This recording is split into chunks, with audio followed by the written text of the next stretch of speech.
ప్రేక్షకులకు నమస్కారం. శ్రీకరం శుభకరం అదృష్టం ఆరోగ్యం ఐశ్వర్యం కార్యక్రమానికి స్వాగతం సుస్వాగతం. గ్రహ గతుల్ని గమనిస్తూ 12 రాష్ట్రాల వారి మీద వాటి ప్రభావం ఎలా ఉండబోతుందో అంచనా వేస్తూ కావలసిన సలహాలు సూచనలతో పాటు చక్కటి పరిహార మార్గాల్ని వివరిస్తున్నారు ప్రముఖ ఆధ్యాత్మికవేత్త, జ్యోతిష శాస్త్ర నిపుణులు, ప్రశ్నశాస్త్ర ప్రావీణ్యులు, జ్యోతిష భాస్కర శ్రీ గడ్డమనుగు తేజస్వి శర్మ గారు. ఇక గురువుగారిని ఆహ్వానించి కార్యక్రమాన్ని ప్రారంభిద్దాం. నమస్కారం అండి గురువుగారు. నమస్కారం అమ్మ. శ్రీ గురు గణేష్ మేధా దక్షిణామూర్తి సహిత శ్రీ బాలా త్రిపురసుందరై నమః. జీ తెలుగు ప్రేక్షకులకు శుభోదయం. గురువుగారు, మహర్షుల చరిత్ర గురించి తెలియజేస్తూ వస్తున్నారు. మరి ఈరోజు ఇంకా ఏం తెలుసుకోబోతున్నామో వివరిస్తారా అండి? తప్పకుండానమ్మా.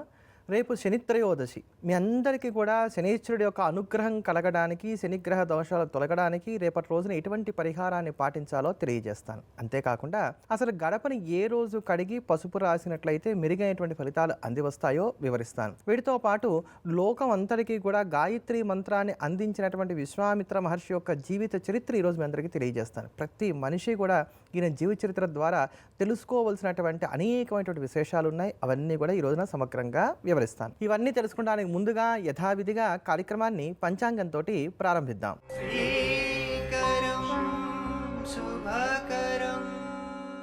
శుక్రవారం 12వ తేదీ జూన్ నెల 2026 శ్రీ పరాభవనామ సంవత్సరం ఉత్తరాయణం గ్రీష్మ ఋతువు అధిక జ్యేష్ఠమాసం తిథి బహుళ ద్వాదశి రాత్రి 7:31 వరకు, నక్షత్రం అశ్విని నక్షత్రం ఉదయం 6:27 వరకు, తదుపరి భరణి నక్షత్రం రేపటి తెల్లవారుజాము 4:04 వరకు, వర్జం మధ్యాహ్నం 3:06 నుండి 4:32 వరకు, దుర్ముహూర్తం ఉదయం 8:21 నుండి 9:14 వరకు, తదుపరి మధ్యాహ్నం 12:42 నుండి 1:34 వరకు, రాహుకాలం ఉదయం 10:30 నుండి 12 గంటల వరకు, యమగండం మధ్యాహ్నం 3 గంటల నుంచి 4:30 వరకు, శుభ సమయాలు మధ్యాహ్నం 2 గంటల నుంచి 2:40 వరకు.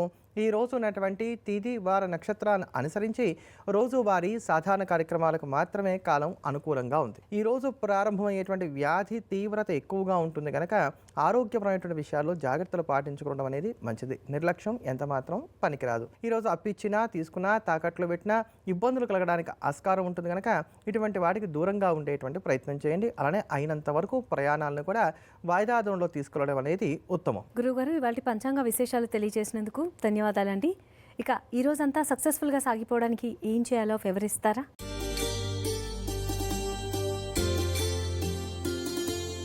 ఈరోజు భరణీ నక్షత్రం ఉన్నటువంటి కారణం చేత ముఖ్యమైనటువంటి కార్యక్రమాలు వేటికి కూడా శ్రీకారం చుట్టడం అనేది మంచిది కాదు. క్షేమంగా వెళ్ళి క్షేమంగా రావడానికి గాను మీ ఇంటికి సమీపంలో ఉండేటువంటి శివాలయానికి వెళ్ళి అక్కడ నువ్వులతోటి దీపారాధన చేసి ఈశ్వరుడికి నమస్కారం చేసుకుని తర్వాత దినచర్యను ప్రారంభం చేయండి. క్షేమంగా వెళ్ళడానికి, క్షేమంగా రావడానికి ఉపకరిస్తుంది. ధన్యవాదాలు గురువుగారు.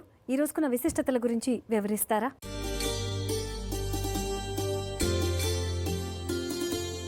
ఈరోజు ద్వాదశి తిథి ఉన్నటువంటి కారణం చేత మనమందరం కూడా శ్రీమన్నారాయణుని పూజించాలి. ఎవరైతే ఈరోజు మహావిష్ణువుని పూజిస్తారో వారికి చక్కటి గౌరవ మర్యాదలు కలుగుతాయి, అలానే విజయం కలుగుతుంది అని చెప్పని భవిష్య పురాణం మనందరం కూడా తెలియజేస్తోంది. అలానే భరణీ నక్షత్రం కలిగినటువంటి ఈ రోజున శివాలయానికి వెళ్ళి దక్షిణ దిక్కుగా నువ్వులతో దీపారాధన చేసి యమధర్మరాజును ఉద్దేశించి యమాష్టగాన్ని కనుక పారాయణ చేసినట్లయితే అపమృత్యు దోషాలు తొలగిపోతాయని చెప్పిన ప్రతీతి కనుక ఇవన్నీ యథాశక్తిగా పాటిద్దాం, తరిద్దాం. ఇవాళ విశిష్టత గురించి తెలియజేసినందుకు ధన్యవాదాలు గురువుగారు. దిన ఫలితాలు, పరిహారాల గురించి వివరిస్తారా అండి? ముందుగా మేషరాశి.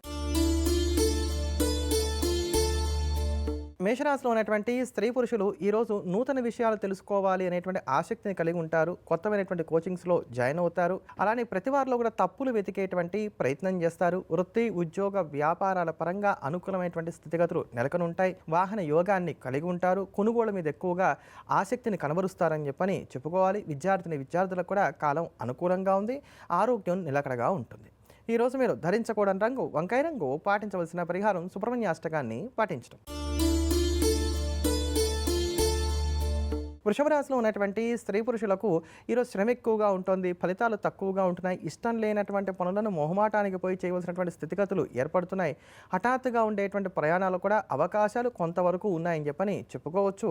ఒక ఫ్రస్ట్రేషన్ ఎక్కువగా ఉంటుంది, దాన్ని ఎవరి మీద చూపించాలో తెలియక సతమతం అవుతారని చెప్పని చెప్పుకోవాలి. ఒక ముక్కలో చెప్పాలంటే మనస్సు దేన్ని బాగా కోరుకుంటుందో అది ఈ రోజున లభించడానికి అవకాశం తక్కువ. ఉదాహరణకి నేను పడుకుందాం అనుకుంటున్నాను, దానికి అవకాశం ఉండదు. ఇట్లాంటివి కూడా జరుగుతూ ఉంటాయన్నమాట. అందుకని చెప్పని ఈ రోజున ఇష్టానికన్నా అవసరాలకి బాధ్యతలకి ప్రాముఖ్యతనిస్తూ ముందుకు వెళ్ళినట్లయితే మంచి ఫలితాలని అందుకుంటారు.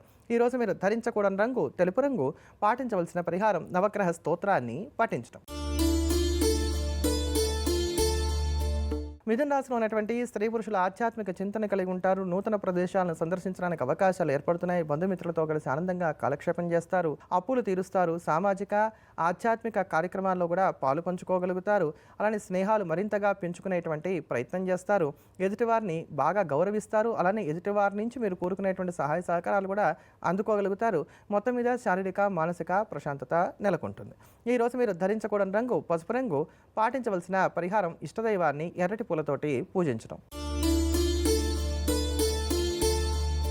కర్కాటక రాశిలో ఉన్నటువంటి స్త్రీ పురుషులు ఎదుటివారు ఒక మాట అంటే తిరిగి 2 మాటలతో సమాధానం చెప్పేటువంటి ప్రయత్నం చేస్తారు. మీనమేషాలు లెక్క పెట్టకుండా అంది వచ్చే ప్రతి అవకాశాన్ని కూడా సద్వినియోగం చేసుకునేటువంటి ప్రయత్నం చేయాలి. అలానే ఈరోజు మీరు తీసుకునేటువంటి ఆహారం కావచ్చు, లేకపోతే కనుక మీ టైం టేబుల్ కావచ్చు, వీటన్నిటి పట్ల కూడా కొంత ప్రత్యేకతని కనబరిచేటువంటి ప్రయత్నం చేస్తారు. అంటే బాగా పర్టికులర్గా ఉంటారు. ప్రతి విషయంలో కూడా ఇలానే ఉంటాను, ఇలానే చేస్తాను, ఇట్లా ఉంటారు. అలానే ముక్కుసూటితనాన్ని కలిగి ఉంటారు. ప్రతి విషయాన్ని కూడా 2 ముక్కల్లో తేల్చేటువంటి ప్రయత్నం చేస్తారు. ఆర్థికంగా కావచ్చు, వ్యవహారికమైనటువంటి అంశాలు కావచ్చు, ఇవన్నీ కూడా అనుకూలిస్తున్నాయి. ఈరోజు మీరు ధరించకూడని రంగు బిస్కెట్ కలర్. పాటించవలసిన పరిహారం అమ్మవారిని పూజించడం. శని అనుకూలించడానికి రేపటి రోజున పాటించవలసిన పరిహారాన్ని తెలియజేస్తామన్నారు. వివరిస్తారా అండి? తప్పకుండానమ్మా. రేపు శనిత్రయోదశి పర్వదినం. చాలా గొప్పదైనటువంటి రోజు. శని యొక్క అనుగ్రహాన్ని పొందడానికి ఇంతకన్నా గొప్పదైనటువంటి రోజు మరొకటి ఉండదు. సాధారణంగా శనిత్రయోదశి అని అంటే అందరూ కూడా శనికి తైలాభిషేకాలు చేస్తారు. ఇది మంచిదే. శనికి తైలాభిషేకం చేయొచ్చు, శనిని ఉద్దేశించి నువ్వుల నూనెను దానంగా ఇవ్వచ్చు, లేకపోతే నల్ల నువ్వులు దానంగా ఇవ్వచ్చు. ఇటువంటి దాన ధర్మాది క్రియలన్నీ చేయొచ్చు. కానీ ప్రధానంగా రేపటి రోజున నక్తవ్రతాన్ని పాటించాలి. అంటే సూర్యోదయం నుంచి సాయంకాలం నక్షత్రాలు వచ్చేంత వరకు కూడా ఉపవసించాలి. పరమేశ్వరుని ఆరాధన చేయాలి. శనికి సంబంధించినటువంటి ఉపాసన చేస్తూనే ఈశ్వరారాధన కూడా చేసినట్లయితే వేగంగా ఫలితాలు వస్తాయి. ఇవన్నీ మేము చేయలేవండి అనుకునేటువంటి వారు ఏలినాడు శని, అర్ధాష్టమ శని, అష్టమ శని, శని వేద, శని మహర్దశలు ఇట్లాంటివన్నీ ఉన్నటువంటి వారికి శని యొక్క ప్రకోపం తగ్గడానికి, శని యొక్క అనుకూలతలు కలగడానికి రేపటి నుంచి ప్రారంభం చేసి చేయవలసిన ఒక తేలికపాటి పరిహారాన్ని చెప్తాను. పరిహారం ఎన్నాళ్ళు చేయాలంటే ఎన్నాళ్ళు మీకు శని యొక్క స్థితి అనుకూలంగా లేదో అన్నాళ్ళు చేసుకుంటూ వెళ్ళండి, చక్కటి ఫలితాన్ని అందుకుంటారు. ప్రతి మంగళ శనివారాలు కూడా రేపటి నుంచి ప్రారంభం చేసి ప్రతి శనివారం, ప్రతి మంగళవారం కూడా కాకరపాదు మొదట్లో, ఈ రోజుల్లో అందరూ కూడా కాకర చెట్టు అంటున్నాం కదా, దాన్ని కాకర చెట్టు అనకూడదు, కాకర తీగ. ఆ తీగ ఎక్కడి నుంచి అయితే ప్రారంభం అవుతుందో దాని యొక్క మొదలు ఏదైతే ఉంటుందో దాన్ని కాకరపాదు అని అంటారు. ఆ కాకరపాదు మొదట్లో 2 జాజికాయలను ఉంచాలి. ఇంతే మీరు చేయవలసింది. 2 జాజికాయలను కాకరపాదు మొదట్లో ఉంచాలి. ఇలా ప్రతి శనివారము, ప్రతి మంగళవారం కూడా చేసుకుంటూ వచ్చినట్లయితే కనుక చాలా అద్భుతంగా శనిచ్చేటువంటి కష్టాలన్నీ కూడా మీరు తట్టుకుని నిలబడతారంటంలో సందేహం లేదు. చాలా తేలికైనటువంటి పరిష్కార మార్గం, అద్భుతమైనటువంటి పరిహారం కనుక పాటించండి, చక్కటి ఫలితాలని అందుకోండి. గురుగారు, విశ్వామిత్రుని చరిత్ర గురించి మాకు తెలియజేస్తామన్నారు. వివరిస్తారా అండి? తప్పకుండానమ్మా. గాయంతం త్రాయత ఇది గాయత్రి. తనను ఎవరైతే కనుక నిత్యం పూజిస్తూ ఉంటారో వారందరినీ కూడా రక్షించేటువంటి దేవత గాయత్రి. అటువంటి ఆ గాయత్రి మంత్రాన్ని లోకానికి అందించినటువంటి మహనీయుడైనటువంటి వాడు విశ్వామిత్ర మహర్షి. ఈయన అసలు పేరు గాధేయుడు. గాది కుమారుడు గనక నీకు గాధేయుడు అనేటువంటి పేరుంది. కానీ విశ్వం యొక్క శ్రేయస్సుని ఎప్పుడు కూడా కోరుకుంటూ విశ్వ శ్రేయస్సుకి కావాల్సినన్ని కూడా అందిస్తూ వచ్చాడు కనుక నీకు విశ్వామిత్రుడు అనేటువంటి పేరు వచ్చింది. అసామాన్యమైనటువంటి ప్రతిభను కలిగి మనం కనుక మంచి పట్టుదలతో ముందుకు సాగినట్లయితే సామాన్యుడు కూడా బ్రహ్మర్షి దాకా వెళ్ళవచ్చు అనేటువంటిది ఈయన తన చరిత్ర ద్వారా మనందరికీ కూడా నిరూపణ చేసి చూపించాడు. గాధేయుడిగా ఉన్నటువంటి ఈయన ఒక చక్రవర్తి. తన రాజ్యంలో ఉన్నటువంటి వశిష్ఠ మహర్షి యొక్క ఆశ్రమానికి వెళ్ళి అక్కడ ఆయన బ్రహ్మర్షిత్వానికి ఆకర్షితుడై కొంత వైరం కూడా కలిగినటువంటి వాడై తర్వాత తపస్సు చేశాడు. ఈ సంగతి మనందరికీ తెలుసు. ఆయన తపస్సు చేస్తున్నప్పుడు ఈయన దగ్గరికి త్రిశంకువు అనేటువంటి రాజుగారు వచ్చారు. ఈయన ఇక్ష్వాకు వంశానికి సంబంధించినటువంటి చక్రవర్తి. ఈయన అన్నట్ట, మా కులగురువు అయినటువంటి వశిష్ఠుడు నాకు సశరీరంగా స్వర్గానికి వెళ్ళడానికి గాను అవకాశం లేదని చెప్పాడు కనుక ఈయన్ని ఆశ్రయించాను. నాకు బొందితో స్వర్గానికి వెళ్ళాలని చెప్పని కోరిక, అది తీర్చు అని అడిగట్ట. ఈయనకి వశిష్ఠుడితో వైరం కదా, వెంటనే ఒప్పుకున్నాడు. ఈయన దానికి కావాల్సినటువంటి సరంజామం అంతా సిద్ధం చేశాడు. యజ్ఞయాగాది క్రతువు అంతా కూడా పూర్తి చేస్తున్నాడు. స్వాహాకారాలు ఇస్తున్నాడు. ఇంద్రుడిని పిలిచాడు, వచ్చి స్వాహాకారం స్వీకరించని. ఇంద్రుడు రాలా. ఒకసారి చూశాడు, రెండుసార్లు చూశాడు. మూడోసారి తన తపోబలంతో నేరుగా తానే ఆ స్వాహాకారాన్ని ఇంద్రుడికి ఇవ్వాల్సినటువంటి హవిస్సుని నేరుగా పంపించేట. ఆ పంపించేటప్పుడు ఈ యొక్క త్రిశంకుని కూడా పంపించేట. వెళ్ళిపో, ఇప్పుడు నువ్వు స్వర్గానికి వెళ్ళు అన్నట్ట. స్వర్గానికి వెళ్ళిపోతున్నాడు త్రిశంకు. స్వాహాకారంతో వస్తున్నటువంటి హవిస్సు ఏదైతే ఉందో అది కూడా స్వర్గానికి వస్తుంది. ఇంద్రుడికి ఏం చేయాలో అర్థం కాలే. అప్పుడు ఒక నిర్ణయం తీసుకున్నట్ట. పంపించడం వరకు విశ్వామిత్రుడి చేతిలో ఉంది, తిరస్కరించడం నా చేతిలోనే ఉందిగా, అప్పుడు చూసుకుంటాలే అనుకున్నట్ట. స్వర్గానికి చేరినాయి హవిస్సులన్నీ. ఇంద్రుడు హవిస్సులు స్వీకరించాడు, బాగానే ఉంది. ఈ త్రిశంకుని స్వర్గంలో అడుగుపెట్టగానే నిన్ను స్వర్గానికి వెళ్ళమన్నాడే తప్ప విశ్వామిత్రుడు స్వర్గంలో ఉండమని చెప్పలేదు కదా, పో కిందకని చెప్పిన ఒక తవ్వు దోసేట. వాడు కింద పడిపోతూ విశ్వామిత్ర మహర్షి కాపాడన్నట్ట. అక్కడ అన్నట్టు విశ్వామిత్రుడు. వాడు అక్కడే ఆగిపోయాడు. ఆయన కోపం వచ్చింది ఇంద్రుడి మీద. నీ యొక్క స్వర్గాన్ని చూసుకోను కదా నీకు ఇంత అహంకారం అన్నట్ట. ఒక గొప్పదైనటువంటి స్వర్గాన్ని ఈయన సృష్టి చేసేసాడు. ఆ స్వర్గంలో సిద్ధులు, సాధ్యులు, గంధర్వులు, అప్సరసలు అందరూ ఉన్నారు. ఓ నక్షత్ర మండలం, అక్కడ మళ్ళా సప్తర్షి నక్షత్ర మండలం అన్నీ ఏర్పాటు చేసేసాడు. సృష్టిలో ఏవేవైతే బ్రహ్మ సృష్టి చేశాడో వాటన్నిటికీ కూడా ప్రతి సృష్టి చేశాడు. ఇప్పుడు కావాల్సింది ఎవరు? స్వర్గంలో ఇంద్రుడు కావాలి. ఇంకో ఇంద్రుడిని సృష్టి చేశాడు. పో ఎడు కూర్చో సింహాసనం మీద అన్నాడు. ఆ ఇంద్రుడు ఎడు సింహాసనం మీద కూర్చున్నాడు. ఇప్పుడు కొత్త స్వర్గం ఏర్పడింది. ఇప్పుడు ఇంద్రుడికి భయం వేసింది. ఇంక ఈ పాత స్వర్గాన్ని ఎవరు పట్టించుకుంటారు? త్రిశంకుని వెళ్ళి స్వర్గంలో ఉండమన్నట్టు వెళ్ళి అందులో ఉన్నాడు. బ్రహ్మ దిగొచ్చాడు. దిగొచ్చిన ఆయన, నువ్వు ఎంత చేయాలో అంత చేసావు, నా వల్ల కూడా కాదు ఇంకో స్వర్గానికి ఇట్లాంటి వాళ్ళని తీసుకువెళ్ళటం అనేది. కానీ నువ్వు స్వర్గానికి నేరుగా త్రిశంకుని తీసుకొచ్చి కూర్చోబెట్టావు. వాడు తప్ప ఫలితం కూడా అంతటితో అయిపోయింది. నీ వాత్సల్యం అతని మీద చూపించింది కూడా చాలు. నీకు త్రిశంకుకు స్వర్గాన్ని ఇవ్వాలి అనే దానికన్నా కూడా దేవతల మీద అక్కసు కోపం ఎక్కువగా కనబడుతున్నాయి. సృష్టికి ప్రతి సృష్టి చేసేసావు, సరిపోయింది, ఇంక ఇంతటితో ఆగిపో, లేకపోతే లోకోపద్రవం వస్తుందని చెప్పని బ్రహ్మ వారించి విశ్వామిత్రుడిని ఆపేట. అంటే ఆయన తపస్సు ఎంతది? అంత గొప్పది. కానీ అప్పుడు నేలకు ఖర్చుకున్నట్ట. కారణం ఏమిటి? కోపం వల్ల కదా ఇదంతా చేశాడు. తపస్సు అంతా నశించిపోయింది. కనుక కోపం పనికిరాదు అని తెలుసుకున్నాడు. వెళ్ళి తపస్సు చేశాడు. బాగా తపస్సు చేయగా ఆయన తపస్సుని భంగపరచడం కోసం అని చెప్పని ఈసారి మేనకను పంపెట్ట ఇంద్రుడు. ఆ మేనకానికి రకరకాలైనటువంటి పరిచర్యలు చేసింది. ఈయన ఆ మేనక చేసినటువంటి పరిచర్యలకు ప్రసన్నత చెంది ఆవిడ అనుగ్రహిద్దాం అనుకున్నాడు. అంతే తప్ప మనకి సినిమాల్లో చూపించినట్టుగా ఆవిడ ఎంతో చాంచల్యం కలిగి శకుంతలను అన్నాడు, ఇవన్నీ కూడా అప్రాచ్యపు మాటలు. అట్లా పురాణాల్లో ఏం చెప్పబడలేదు. ఆవిడ బాగా సేవ చేసింది. ఆ సేవ చేసినందుకు ప్రసన్నత చెంది నీకేం కావాలి అంటే ఆవిడ నీతో కొన్నాళ్ళు సహచర్యం చేద్దాం అనుకుంటున్నానంతే. సహచర్యం చేశాడు, శకుంతలను అన్నాడు. తర్వాత మళ్ళీ తిరిగి తపస్సుని ప్రారంభం చేశాడు. ఈసారి రంభను పంపాడు ఇంద్రుడు. 1000 ఏళ్ల పాటు రాయివైపడి ఉండని చెప్పని శపించాడు. అయ్యో క్రోధాన్ని జయించలేకపోతున్నానే అని చెప్పని మళ్ళీ తీవ్రమైన తపస్సు చేశాడు. ఈసారి బ్రహ్మగారు దిగొచ్చారు. నువ్వు రాజర్షివి అయ్యావన్నారు. చిచ్చి, నేను బ్రహ్మర్షిని కావాలనుకున్నాడు. మళ్ళీ విపరీతమైన తపస్సు చేశాడు. ఈసారి బ్రాహ్మణ వేషంలో వచ్చి ఇంద్రుడు ఆయన తపస్సును భగ్నం చేద్దాం అనుకున్నాడు. ఆయనే భంగపడ్డాడు. మళ్ళీ బ్రహ్మగారు వచ్చారు. నీవు సాక్షాత్తు బ్రహ్మర్షివయ్యావు అన్నారు. కానీ బ్రహ్మ చెప్పినా ఆయనకి తృప్తి కలగల. చెప్పవలసిన వాడు వశిష్ఠుడు అనుకున్నాడు. వశిష్ఠాశ్రమానికి వెళ్ళాట. వశిష్ఠాశ్రమానికి వెళ్తే రాజర్షి కూర్చో అన్నట్టు. ఇలా కోపం వచ్చింది. రాజర్షి అంటాడా, నన్ను బ్రహ్మర్షి అనకుండా అని చెప్పని వెళ్ళిపోయాడు. మళ్ళీ తపస్సు చేశాడు. మళ్ళీ ఈసారి వశిష్ఠాశ్రమానికి వచ్చాడు. అప్పుడు వశిష్ఠుడు అన్నట్ట, ఓరి ధూర్తుడా ఎందుకు వచ్చావు నా ఆశ్రమానికి అన్నట్ట. ఈయనేం మాట్లాడు, నవ్వుతూ కూర్చున్నట్ట. అప్పుడు వశిష్ఠుడు, ఇప్పుడు నువ్వు బ్రహ్మర్షి అయ్యావు అని చెప్పనన్నట్టు. అలా కామ క్రోధాదులన్నింటినీ కూడా జయించి తాను అనుకున్నటువంటి లక్ష్యం ఏదైతే ఉంటుందో ఆ లక్ష్యాన్ని సాధించడం కోసం ఎటువంటి పట్టుదల కలిగి ఉండాలి అనే దాన్ని మానవులకి నేర్పినటువంటి మహాత్ముడైనటువంటి వాడు విశ్వామిత్ర మహర్షి. దాని తర్వాత ఏనాడు కూడా ఆయన కామానికి కానీ క్రోధానికి కానీ దేని కూడా వశీభూతుడైనటువంటి వాడు కాలేదు. ఆ బ్రహ్మర్షిత్వాన్ని అలానే కాపాడుకుంటూ వచ్చాడు. అంతేగాక తాను బ్రహ్మర్షి గనక నాటి నుండి కూడా కామక్రోధాలను జయించాడు గనకనే తాటకిని తాను స్వయంగా సంహరించకుండా రాముణ్ణి వెంట పెట్టుకొని వెళ్ళి తాటక సంహారం చేయించి రామచంద్రమూర్తికి ఎవ్వరూ ఇవ్వలేనన్ని అస్త్రశస్త్ర విద్యలన్నీ కూడా అనుగ్రహింపజేసి తద్వారా లోక కళ్యాణానికి కారకుడైనటువంటి వాడు, సీతారామ కళ్యాణానికి నాంది పలికిన వాడు కూడా విశ్వామిత్రుడే. హరిశ్చంద్రుడి యొక్క కీర్తిని లోకానికి వ్యాపింపజేసినటువంటి వాడు కూడా విశ్వామిత్రుడే. ఇలా ఆయన యొక్క కీర్తి, ఆయనకి సంబంధించిన కథలు అనేకం మనకి పురాణాల్లో కనబడుతూ ఉంటాయి. మొత్తానికి విశ్వానికి శ్రేయస్సు కలగజేసేటువంటి గాయత్రి మంత్రాన్ని అనుగ్రహించాడు గనక ఆయన విశ్వామిత్రుడయ్యాడు. అటువంటి ఆ మహర్షికి నమస్కారం చేసి మనందరం కూడా తరిద్దాం. గురుగారు, ఎంతో గొప్పదైన విశ్వామిత్రుని చరిత్ర గురించి, ఆయనని బ్రహ్మర్షి విశ్వామిత్రాన్ని ఎందుకంటారో మా అందరికీ తెలిసే విధంగా వివరంగా తెలియజేసినందుకు ధన్యవాదాలండి. తదుపరి రాశుల యొక్క దినఫలితాల గురించి వివరిస్తారా? తదుపరి సింహరాశి. సింహరాశిలో ఉన్నటువంటి స్త్రీ పురుషులు ఎదుటివారికి సహాయం చేస్తారు, ఎదుటివారి నుంచి కూడా సహాయాన్ని అందుకుంటారు. ఆదాయ వ్యయాలు రెండు కూడా సరిసమానంగా కొనసాగుతాయి.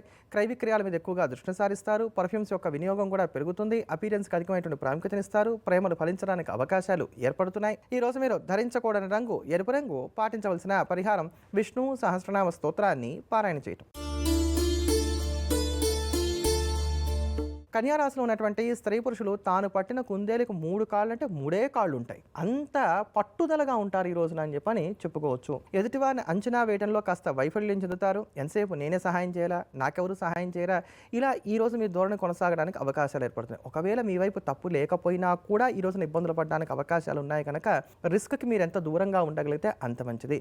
తప్పదనుకుంటే తప్ప ప్రయాణాలు కానీ ముఖ్యమైనటువంటి పనుల మీద కానీ దృష్టిని పెద్దగా సారించకండి. ఈరోజు ఆర్థిక విషయాల్లో కూడా తగు జాగ్రత్తలు పాటించుకోవడం అనేది మంచిది. ఈరోజు మీరు ధరించకూడని రంగు ఆరెంజ్ కలర్. పాటించవలసిన పరిహారం నవగ్రహ స్తోత్రాన్ని పాటించడం. తులారాశిలో ఉన్నటువంటి స్త్రీ పురుషులకు ఇంచుమించుగా ఈరోజు ఉన్నటువంటి కాలం అంతా చాలా వరకు అనుకూలంగా సాగుతోంది. ఇష్టానికి అధికమైనటువంటి ప్రాముఖ్యతనిస్తారు. కంఫర్ట్స్కి అధికమైనటువంటి ప్రాముఖ్యతనిస్తారు. హాబీస్ మీద దృష్టిని సారిస్తారు. ఈ జీవితం అనేది కేవలం రోజు పరుగు పందెంలాగా సాగడానికి కాదు, కాస్త కళాపోషణ ఉండాలి జీవితంలో అన్నట్టుగా ఈరోజు మీ తీరంతా కూడా సాగుతుందని చెప్పని చెప్పుకోవచ్చు. వృత్తి, ఉద్యోగ, వ్యాపారాలను కూడా సజావుగా సాగించుకోగలుగుతారు. అలానే ఈరోజు ఇష్టమైనటువంటి ఆహారాన్ని కూడా స్వీకరించడానికి అవకాశాలు అనేటువంటివి ఏర్పడుతున్నాయి. చిన్నపాటి తగాదాలు, విభేదాలు ఉన్నా ఇవేం పెద్దగా మీ మానసిక ప్రశాంతతను చెడగొట్టడానికి అవకాశం అయితే మాత్రం లేదు. ఈరోజు మీరు ధరించకూడని రంగు నలుపు రంగు. పాటించవలసిన పరిహారం శ్రీరామరక్ష స్తోత్రాన్ని పాటించడం. వృశ్చిక రాశిలో ఉన్నటువంటి స్త్రీ పురుషులు కొత్త విషయాలు తెలుసుకుంటారు. అలానే ఎలా అయినా సరే ఆదాయాన్ని పెంచుకోవాలి అనేటువంటి నిర్ణయానికి వస్తారు. ఇష్టమైనటువంటి ఆహారాన్ని స్వీకరిస్తారు. ఆరోగ్యపరమైనటువంటి ఊరట చేకూరుతుంది. పరిచయాలు అక్కడికి వస్తాయి. ప్రయాణాలు సానుకూలపడతాయి. చర్చలు కూడా ఫలించడానికి అవకాశాలు ఏర్పడుతున్నాయి. అధికారుల దగ్గరికి వెళ్ళి మీకున్నటువంటి ఇబ్బందులను చెప్పుకొని సమస్యలను పరిష్కరించుకోగలుగుతారు. గతంలో చేసినటువంటి తప్పిదాలను సరిదిద్దుకోవడానికి గాను కొత్త అవకాశాలు కూడా ఏర్పడతాయి. వాహన యోగాన్ని కూడా కలిగి ఉంటారు. ఈరోజు మీరు ధరించకూడని రంగు గులాబీ రంగు. పాటించవలసిన పరిహారం నృసింహ కరావలంబ స్తోత్రాన్ని పాటించడం. గురుగారు, ఏ రోజున గడప కడిగి పసుపుతో అలంకరిస్తే మంచిదో తెలియచేస్తామన్నారు, వివరిస్తారా అండి? తప్పకుండానమ్మా.